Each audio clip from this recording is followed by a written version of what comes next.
2025. La revista Science elige como gran avance del año el auge de las energías renovables a escala global, sobre todo de la solar fotovoltaica y la eólica. También marca un hito el resultado prometedor de la terapia de edición genética totalmente personalizada, que se aplicó por primera vez en el tratamiento de una enfermedad metabólica ultra rara en un bebé. Este acontecimiento abre puertas para lograr en el futuro una medicina a la medida de nuestros genes. Mientras, la rápida y polémica evolución de la inteligencia artificial redefine desde las investigaciones científicas hasta la vida cotidiana.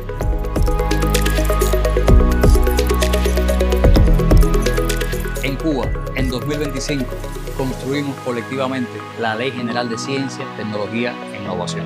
Reafirmamos importantes alianzas durante la Cumbre del Clima en Brasil. Seguimos apostando a proyectos internacionales, proyectos conjuntos con países como China, y gestionamos importantes retos ambientales asociados a nuestros entornos.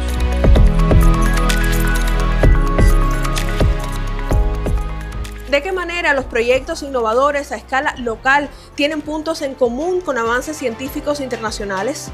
¿Cómo los debates, las miradas críticas y las soluciones desde Cuba están conectadas con el desarrollo del conocimiento en el mundo? Cada año los premios Nobel en el caso de las disciplinas científicas son una manera de reconocer el impacto de avances que amplían o transforman nuestra comprensión del universo.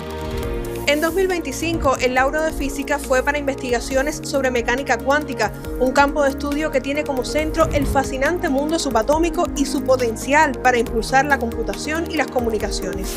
En química, los premiados lograron el desarrollo de estructuras metalorgánicas. Se trata de una nueva arquitectura molecular útil para extraer contaminantes del agua y capturar dióxido de carbono, entre otras posibilidades. Mientras, el Nobel de Medicina lo mereció el equipo de científicos que identificó a las células T reguladoras, o sea, una especie de guardias de seguridad del sistema inmunológico. En enfermedades como el chikungunya, una de las arbovirosis de alta incidencia en Cuba durante 2025, disminuyen precisamente esas células T reguladoras como parte de la acción del virus. Esto implica entonces que el organismo tiene menos posibilidades de regular las inflamaciones. Por tanto, es uno de los elementos que explica la poliartritis en muchos pacientes. Además de favorecer la comprensión de una enfermedad por parte de los especialistas, el conocimiento sobre nuestro sistema inmune resulta esencial para el desarrollo de fármacos que pudieran ser una alternativa ante problemas de salud como el chikungunya. Un ejemplo lo encontramos en el caso de Husvinza, medicamento inmunomodulador que ayuda a regular la magnitud de las inflamaciones. En principio fue desarrollado por especialistas del Centro de Ingeniería Genética y Biotecnología para el tratamiento de la artritis reumatoide, con resultados favorables hasta el momento, cuando ya está en curso el ensayo clínico en su fase 3. Ahora, en provincias como Matanzas y La Habana, tienen lugar estudios para evaluar la seguridad del fármaco y su efecto terapéutico en la reducción del dolor y de las inflamaciones articulares persistentes durante la fase crónica del chikungunya.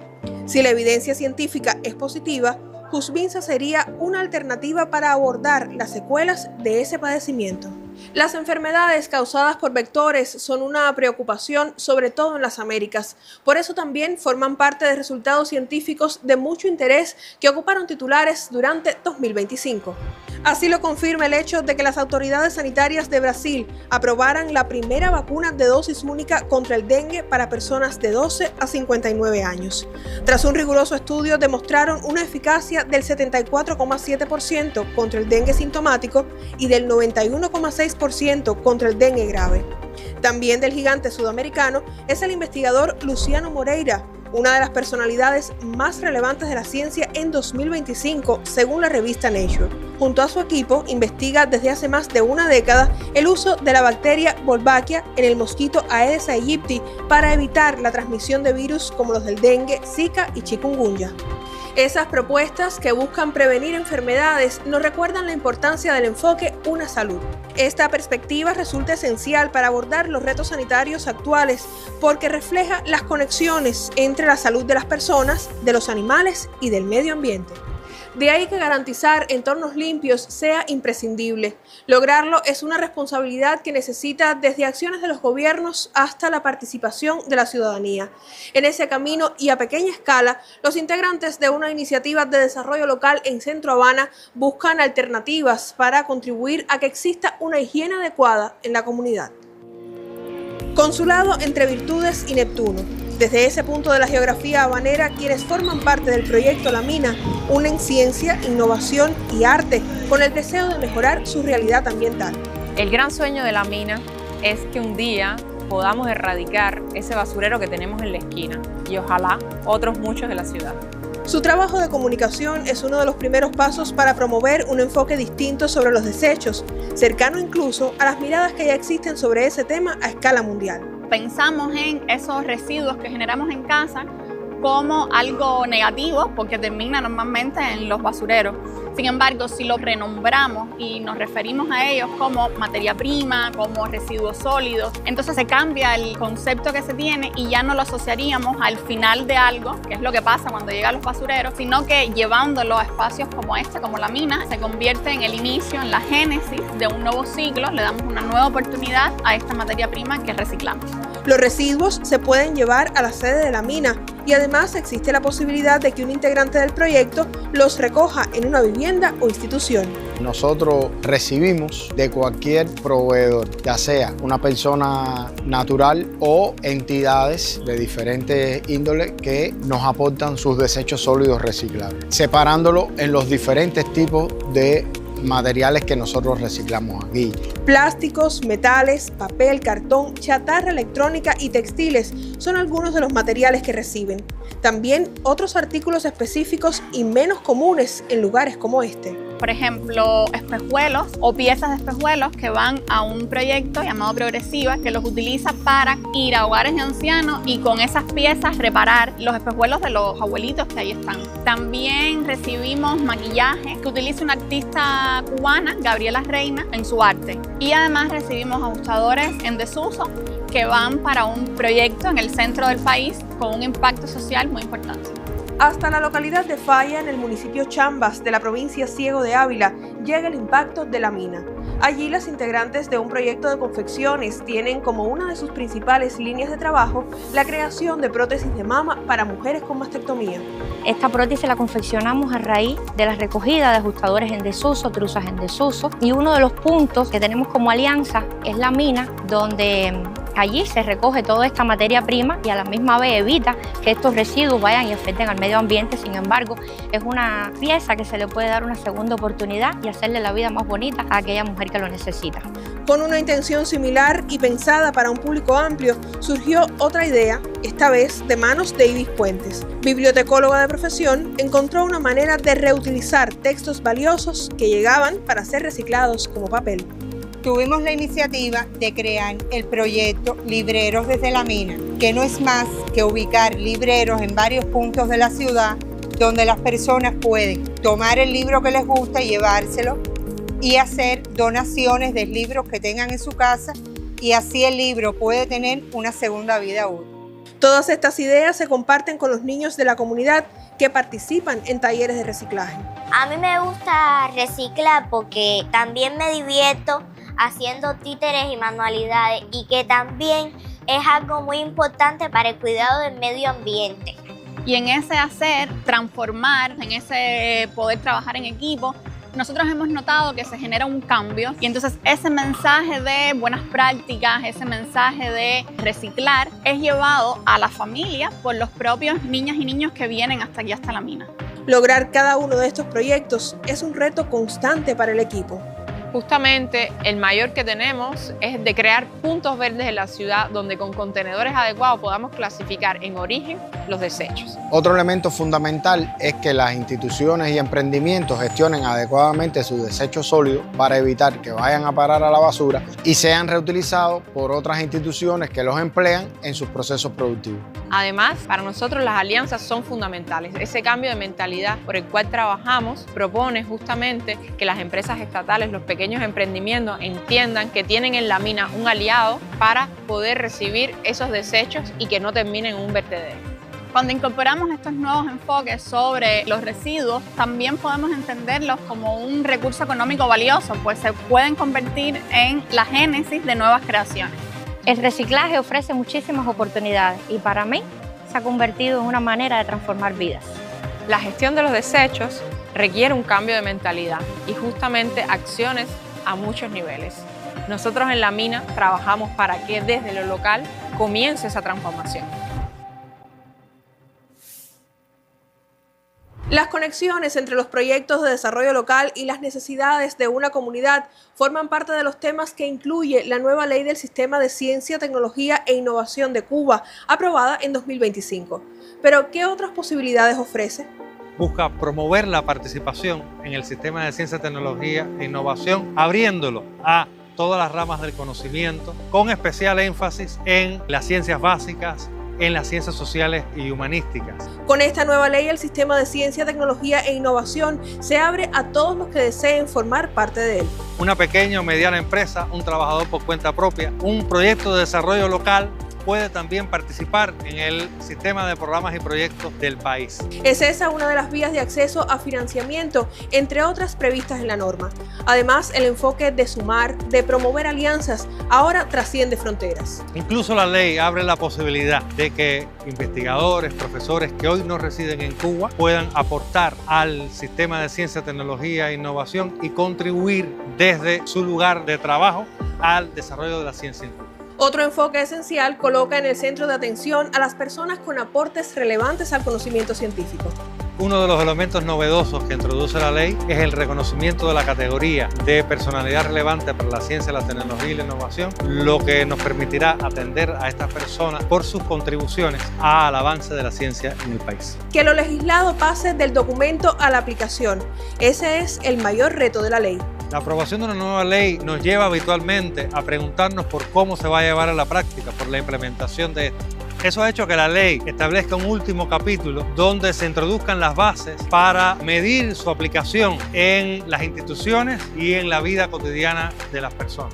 Por cierto, esta ley incluye un artículo sobre un tema polémico en la actualidad, la ética vinculada a la inteligencia artificial. Y es que 2025 fue sin dudas un año de expansión para esta tecnología. El auge de DeepSeek, por ejemplo, hizo que su creador también estuviera entre las personalidades relevantes, según Nature, por el desarrollo de modelos de inteligencia artificial a gran escala. Otros titulares señalan cómo el buscador Google incorporó su herramienta de inteligencia artificial Gemini y el modo IA entre sus opciones más destacadas. A la vez, la creación de modelos de lenguaje basados en inteligencia artificial y que responden a contextos culturales específicos también fue relevante. Con estos avances en pleno desarrollo tuvo lugar en La Habana el evento académico TVMorfosis. Desde las ciencias de la comunicación y otras especialidades, los participantes analizaron cómo la IA está cambiando el trabajo creativo, tanto en las producciones artísticas como en los medios de prensa.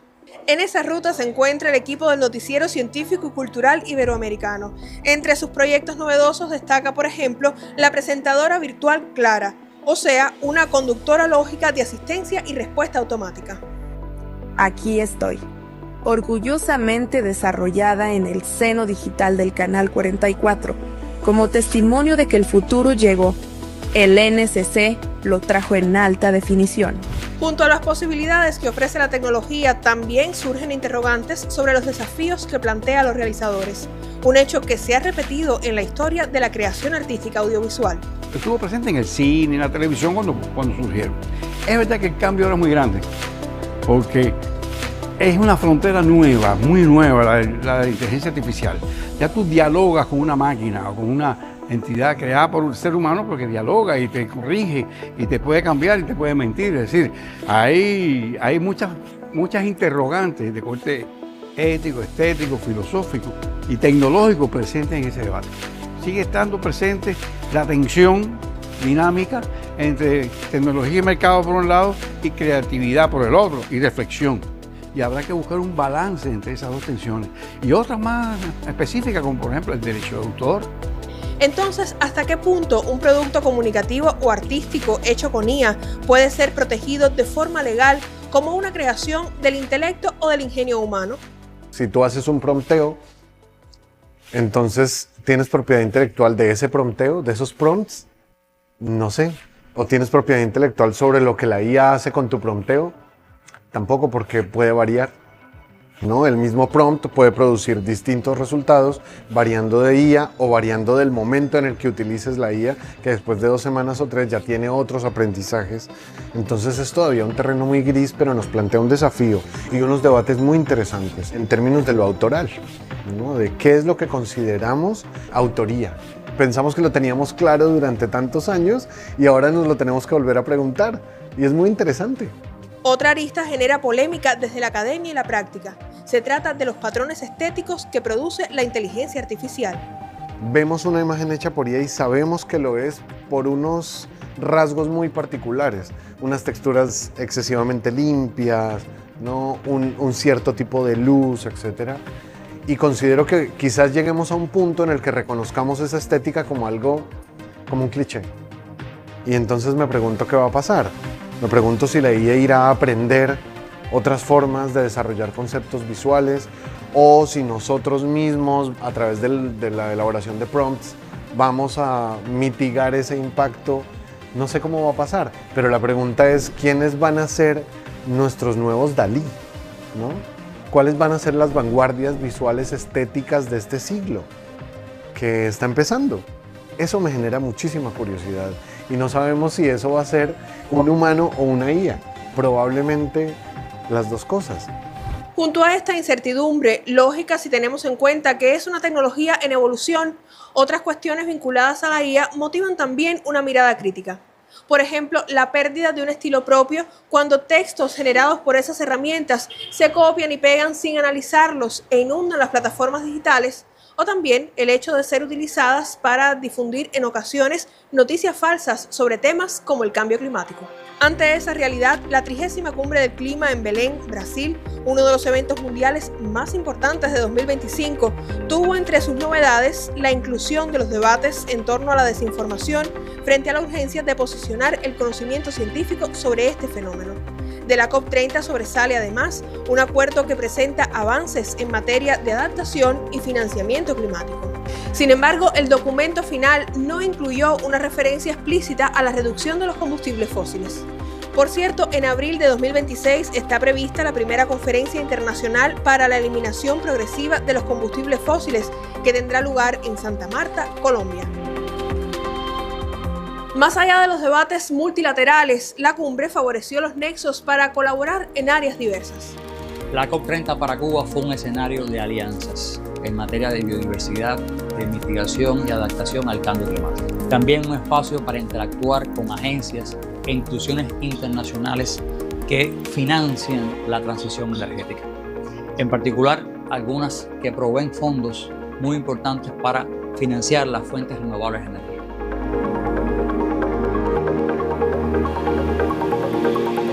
El incremento de las fuentes renovables de energía resulta clave para nuestro futuro. También lo es la protección de uno de los sistemas naturales más vulnerables del planeta, los arrecifes de coral. Además de funcionar como un termómetro que indica el estado de salud de los océanos, actúan como barreras naturales capaces de absorber hasta el 95% de la energía de las olas. Protegen así a las comunidades costeras ante fenómenos extremos. Sobre esos ecosistemas tuvimos noticias alentadoras en 2025. Le contamos los detalles en la voz de una de las expertas cubanas que los ha estudiado con mayor detenimiento. Las profundidades del mar son el principal laboratorio de sus investigaciones. Desde la infancia, la doctora en ciencias Patricia González, del Centro de Investigaciones Marinas de la Universidad de La Habana, encontró en el océano una fuente de inspiración. Para mí el mar lo es todo. Es fuerza, es vitalidad y por otro lado es paz, es tranquilidad. Y es ese lugar natural donde logran coexistir muchas especies diferentes en un equilibrio perfecto. Desde su pasión por la biología marina, esta científica resalta la creación del capítulo Cuba dentro de la Sociedad Internacional de Arrecifes de Coral como uno de los hechos trascendentales de 2025 para su área del conocimiento. La relevancia de esto es que los capítulos están organizados por regiones del mundo o existe un capítulo para estudiantes. Sin embargo, debido a la relevancia de los arrecifes de coral en nuestras costas, precisamente se decidió que se creara y se aceptó además por la dirección de la sociedad la creación de un capítulo solo dedicado a Cuba. Uno de los sitios donde se encuentran corales extraordinarios es el Parque Nacional de Jardines de la Reina, que cumplió 15 años. Como uno de los resultados más importantes se encuentra un libro que fue hecho a través de la colaboración de científicos e investigadores que llevan más de 30 años aportando a este Parque Nacional. En diciembre de 2025, una buena noticia fue la aprobación de una hoja de ruta para la conservación, el manejo y uso sostenible de los arrecifes de coral en Cuba, que incluye también a las comunidades costeras. Otro aspecto esencial de esta hoja de ruta está precisamente a partir de identificar 5 sitios de esperanza o 5 arrecifes de esperanza para nuestro país. Esta es una categoría mundial por la que estamos apostando a partir precisamente de las condiciones que tienen estos arrecifes frente al escenario actual y futuro de cambio climático. Se trata de una apuesta por salvaguardar esos ecosistemas que para esta investigadora son fuente constante de motivación. Los arrecifes para mí son una suerte de filosofía de vida, porque es un ecosistema que siempre apuesta por la resiliencia, siempre apuesta por el equilibrio, siempre apuesta por la diversidad y por mantener esos colores, esa vida y esa fuerza que tanto los caracteriza. Además de los arrecifes de coral, otros escenarios naturales están marcados por la variabilidad climática. Por ejemplo, durante 2025, en la Gran Piedra, en Santiago de Cuba, sequías prolongadas coincidieron con lluvias intensas y eventos de gran impacto como el huracán Melissa. Allí, comunidades rurales, meteorólogos y especialistas vinculados al medio ambiente promueven la adaptación basada en ecosistemas como una respuesta que combina conocimiento técnico y saberes locales. Los reportes de la Estación Meteorológica de Santiago de Cuba son la primera evidencia que usamos para reconstruir el desafiante clima de esta provincia oriental en 2025. Juan Carlos Bueno, especialista desde 1989, interpreta a diario las señales de la atmósfera. Desde este edificio de la Universidad de Oriente calibra instrumentos de precisión en un escenario donde cada informe puede salvar vidas. Cada 3 horas los observadores registran aquí datos primarios de pluviometría, presión, viento y temperatura. Crean así un archivo muy útil cuando es necesario tomar decisiones críticas. Todo cambió en la madrugada del 29 de octubre, cuando la llegada del huracán Melissa transformó su rutina como observador en una operación clave para evaluar el comportamiento de ese fenómeno. En medio de un ciclón ya la observación no puede ser más de 3 horas, tiene que ser cada 1 hora. Fue una lluvia tan fuerte, tan intensa, en poco tiempo, que todo se saturó. Estas imágenes confirman los impactos que los observadores analizan en diversas estaciones del territorio. Sin embargo, el huracán Melissa, categoría 3, con vientos sostenidos superiores a 195 km por hora, no se reduce a cifras. Su paso transforma de manera tangible tanto la geografía física como la vida cotidiana de Santiago de Cuba. De manera sincronizada, un equipo del Centro Meteorológico de Santiago de Cuba vigila y contrasta cada dato que llega de sus 3 estaciones. Los meteorólogos Galia Frometa y Leonel Machado forman parte del grupo que monitoreó a Melissa mucho antes de que tocara tierra entre Aserradero y Caletón, en el municipio Guamá. Revisan modelos y escenarios, conscientes de que los ciclos climáticos a finales de octubre generan una incertidumbre significativa en la predicción y manejo del evento. Existió una vigilancia desde muy temprano, desde el 17 de octubre prácticamente hasta que ya Melissa se adentró en la provincia de Santiago de Cuba. Es decir, que prácticamente estuvimos 2 semanas vigilando a Melissa. Y estar todo el tiempo pendiente a la imagen del satélite, a la imagen del radar, el momento exacto, la hora exacta en que el huracán entonces toca tierra. En este caso, Melissa lo hizo a las 3:05 de la mañana. El huracán Melissa impactó Santiago de Cuba en un año de alta variabilidad climática. El escenario coincide con el informe emitido este 2025 por la Organización Meteorológica Mundial, que revela cómo los principales indicadores del cambio climático alcanzaron niveles récord con eventos vinculados al calentamiento global. En las semanas previas al ciclón se registraron precipitaciones que favorecieron la saturación progresiva de los suelos. El 29 de octubre ocurrió el máximo impacto, con acumulados superiores a 600 milímetros en 24 horas. En el 2025, Santiago de Cuba, meteorológicamente hablando, fue de un extremo a otro. Estamos hablando en este caso de uno de los episodios de sequía más extremos de los últimos años comparados con la sequía que se vivió en el 2003 y 2005. A medida que va pasando el tiempo, vamos elevando el nivel técnico y científico aquí en pronóstico. La estación de Gran Piedra registró ráfagas máximas de 218 km por hora y precipitaciones acumuladas de 335 milímetros que provocaron inundaciones y deslizamientos. Melissa dejó también su marca en los habitantes de esta zona y en la biodiversidad. Esta pareja de veterinarios y permacultores, por ejemplo, formados en la Fundación Antonio Núñez Jiménez, mantienen su finca en los alrededores de la cuenca del río Carpintero. Nosotros nos hemos capacitado, pero también sin olvidar nuestras tradiciones, nuestra identidad campesina, esos saberes de nuestros ancestros que tanto han aportado. En este paisaje natural protegido a 1.216 metros de altura sobre el nivel del mar, la adaptación al cambio climático se construye sobre las transformaciones graduales de los ecosistemas de la reserva. Para enfrentar sequías prolongadas y lluvias intensas, sus habitantes participan en el proyecto Comunidades Resilientes junto al Centro Oriental de Ecosistemas y Biodiversidad. La perspectiva que se aplica está respaldada por la reciente declaración de Belén de la COP30, que enfatiza la necesidad de situar a las personas en el centro de la acción climática. Tiene que haber una sinergia y eso se traduce precisamente en una mirada de sostenibilidad, en un logro de una finca agroecológica, en una gestión de riesgo más fortalecida. Desde los datos que registra un observador en la estación, interpretados por un meteorólogo, hasta las decisiones cotidianas de una familia, cada experiencia revela que estos escenarios climáticos son un aprendizaje colectivo. 2025 muestra la magnitud de los cambios en curso y cómo los ecosistemas y las comunidades pueden generar respuestas para adaptarse. Nos recuerda que vivir es transformarse continuamente y que siempre existe la posibilidad de desarrollar formas de convivencia equilibrada con la naturaleza. Estas experiencias a escala local muestran que las posibilidades de gestionar escenarios difíciles necesitan de la inteligencia colectiva. El enfoque del SIGMA en 2025 y seguramente también en 2026 es el de sumar, construir en equipo, crear oportunidades, comunicar. La ciencia es un acto de creación profundamente humano. Investigadores, personas con capacidad para innovar y comunidades ponen sus saberes al servicio de todos. Urge entonces llevar a la práctica nuevas vías de acceso a recursos y maneras efectivas para preservar ese talento, esa experiencia que tanto necesitamos. Que 2026 sea una oportunidad para reconstruir y crear desde el conocimiento.